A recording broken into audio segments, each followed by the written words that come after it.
Gas exchange. All of our cells need energy. They get it by breaking down glucose, a simple sugar we get from food. This process, called cellular respiration, uses oxygen and produces carbon dioxide as waste. The main function of the respiratory system is to provide the oxygen from out of the air and remove the carbon dioxide into the air. This takes place in the lungs, with the gases carried to and from the cells by the bloodstream.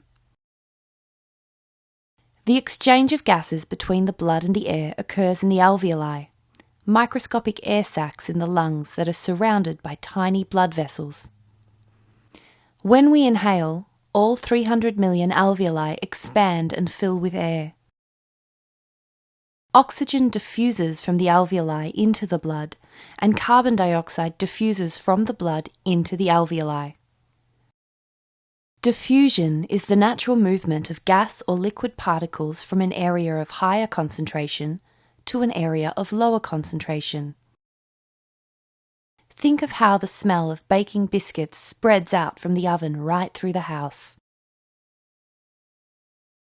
Diffusion can even take place through a membrane if the particles are small enough to get through it. For example, a helium balloon that's been left for a couple of days gets smaller and softer because the helium has slowly diffused through the skin of the balloon into the surrounding air. The walls of the alveoli are membranes too, ones that oxygen and carbon dioxide can diffuse through. Because breathing keeps bringing fresh air into the lungs and the circulatory system keeps bringing blood that is low in oxygen and high in carbon dioxide, diffusion always acts to bring oxygen into the body and take carbon dioxide out. And this goes on day in, day out, for every minute of our lives, so that our cells stay alive and so that we stay alive.